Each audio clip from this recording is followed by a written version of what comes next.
নমস্কার সবাইকে। আমার নাম পারমিতা। ও আমি প্রথমে একটা জিনিস দেখাতে চাই। এই চুড়িটা আমার মা আমাকে দিয়েছে গিফট। চড়কের মেলা থেকে কেনা এটা। তো আমার এটা ভীষণ পছন্দ। এটা আমি দেখাতে চাইছিলাম, তাই জন্য দেখিয়েছি। যাই হোক, আজকের বিষয়টাতে আসা যাক।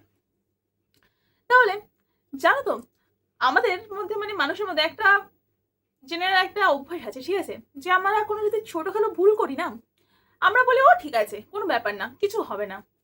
আর সত্যি কথা হচ্ছে, ওই ভুলটা থেকে হয়তো সত্যিই কিছু হবে না। কিন্তু এখান থেকেই শুরু হয় মেইন সমস্যা। কারণ এই ছোট জিনিসগুলো থেকেই হয়তো আজকে কিছু হচ্ছে না, কিন্তু এই জিনিসগুলোই যখন দিনের পর দিন ঘটবে, এটাই একটা বড় জায়গাতে গিয়ে পরিণত হবে। আমি একটা উদাহরণ দিয়ে তোমাদেরকে বোঝাই, ঠিক আছে? একজন মানুষ, সে ধরো আজকে 100 টাকা খরচা করলো। তার মানে ঠিক আছে, 100 টাকাই তো খরচা করেছি, কি আর হয়েছে। দ্বিতীয় দিন সে গিয়ে 200 টাকা খরচা করলো। ঠিক আছে, কি আছে, করেছি করেছি। তৃতীয় দিন গিয়ে সে 500 টাকা খরচা করলো। এইভাবে খরচা করতে করতে যখন কিনা সে মাসের লাস্টে গিয়ে দেখবে, সে দেখতে পারবে যে তার কতটা খরচা হয়েছে। মানে সে একদিনে কিন্তু বুঝতে পারবে না যে তার খরচাটা কতটা হচ্ছে, কিন্তু এই অল্প অল্প করেই যে খরচাগুলো জমছে, সেটাই কিন্তু মাস শেষে গিয়ে বা একটা নির্দিষ্ট সময়সীমার পরে গিয়ে সেটাই একটা বড় অঙ্কের অ্যামাউন্টে পরিণত হবে। মানে ক্ষুদ্র ক্ষুদ্র জিনিসগুলোকে যখন কিনা আমরা একসাথে জুড়বো, তখনই কিন্তু ওটা একটা বড় একটা অ্যামাউন্ট আমরা চোখে দেখতে পাবো, মানে সেটা চোখে দেখার মতো একটা জিনিস হবে। সেম জিনিসটাই ঘটে হেলথের ক্ষেত্রেও। ধরো আজকে আমার খুব কোমর ব্যথা করছে, আমি বললাম ঠিক আছে, কোমর ব্যথা করছে, ও কিছু না, আমি একটু রেস্ট নিয়ে নেবো, ব্যাস, তাহলেই হয়ে যাবে।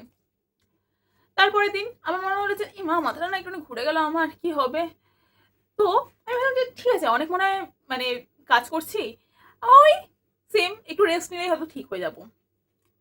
থার্ড দিন আমি হয়তো এমন একটা পজিশনে ধরো পড়ে গেলাম, ধরো আমি রাস্তায় রয়েছি, এইরকম সময়ে আমার বড়সড় কিছু একটা সমস্যা দেখা দিল শরীরের ক্ষেত্রে। তখন আমি ডাক্তারের কাছে গেলাম, কিন্তু ডাক্তার তখন আমাকে যে জিনিসটা বললেন যে আপনি আসতে না অনেকটা লেট করে দিয়েছেন, যদি আপনি আগে আসতেন তাহলে এত বড় বাড়াবাড়ি জিনিসটা হতো না। মানে সেম চিজ এখানেও আসছে যে ছোট ছোট জিনিসগুলো, ছোট ছোট যে নিদর্শনগুলো যেগুলো আসছে, সেগুলোকে আমাদের উপেক্ষা করা উচিত নয়।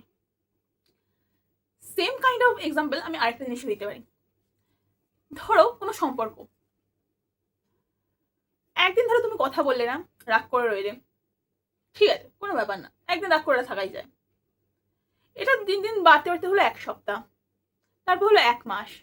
এরকম করতে করতে একটা দীর্ঘ সময়, ধরো তোমার এই রাগটাকে পুষে রাখতে রাখতে এমন একটা জায়গায় গিয়ে পৌঁছলে, লাস্টে ধরো এক পক্ষ বললো যে তুই না এখন অনেক বদলে গেছিস, জিনিসগুলো না আর আগের মতো নেই। সত্যিই আগের মতো নেই। কারণ যখন জিনিসটা ছোট পরিমাণে ছিল, তখন তুমি সেটাকে গুরুত্ব দাওনি। এর জন্যই দিন যেতে যেতে যেতে যেতে জিনিসটা এই পর্যায়েতে এসে পৌঁছেছে। বুঝেছ? মোদ্দা কথা হলো এই যে জীবনের সবথেকে বিপজ্জনক কথাটি হলো এতে কিছু হবে না। যেকোনো কিছুই, যেকোনো অভ্যাস হোক বা তোমার যেকোনো কাজই একদিনে তৈরি হয় না। সেটা হতে সময় লাগে। ধীরে ধীরে ধীরে ধীরে কিছু কিছু কিছু জিনিস হতে হতেই সেই জিনিসটা তৈরি হয়। এখন আমি নিজেকে প্রশ্ন করা শুরু করেছি যে তুই যে এটা বলছিস না যে এতে কিছু হবে না, তুই একবার ভাব যে মানলাম একদিনে এটাতে কিছু হলো না, কিন্তু প্রশ্নটা হচ্ছে আজকে কি হলো সেটা নয়। প্রশ্নটা হলো আগামী দিনেও এটা তোর অভ্যাসে পরিণত হবে না তো? সেটা হচ্ছে মোদ্দা কথা। মোট কথা, সমস্ত কিছুতেই খারাপ ভালো সবকিছু আছে, কিন্তু যেই জিনিসটাতে তুমি দেখতে পাচ্ছ তোমার ভবিষ্যতে গিয়ে তোমার এটাতে ক্ষতি হতে চলেছে বা ক্ষতি হতে পারে, দেয়ার ইজ এ পসিবিলিটি যে তোমার ক্ষতি হতে পারে, সেই রকম জিনিস তুমি কেন করবে? করো না। এখন থেকেই এই অভ্যাসটা তৈরি করো। ছোট ছোট জিনিসের, ধরো তোমার মনে হচ্ছে ঠিক আছে, একটা মিথ্যা কথা বললাম, কিচ্ছু হবে না, বলো না। সেটাই পরবর্তীকালে একটা বড় জায়গাতে গিয়ে পরিণত হতে পারে। আজকে আমি একে একটা কিছু বলে দিলাম, ও কি আর বলবে, না, করো না। পরের সিকোয়েন্সগুলো ভাবো, ভেবে আজকে থামো। একটাই তো সিগারেট খেলাম, কি আসা যায়, কিচ্ছু হবে না, মানছি একটা সিগারেটে কিছু হবে না, কিন্তু এটা দেখবে একটা সিগারেটে থেমে থাকবে না, দিন দিন বাড়বে। ঠিক আছে? তো এই জিনিসগুলোকে অভ্যাস হতে দিও না। জিনিসগুলোকে এখনই বন্ধ করো, দেখবে you will get a better future for yourself. Obviously একটু বোঝো, দেখবে তোমার ভবিষ্যৎ পাল্টে যাবে। তাহলে আমি চাই তোমরা সবাই ফিউচারে মানে একটা ভালো জায়গাতে এস্টাবলিশড হও।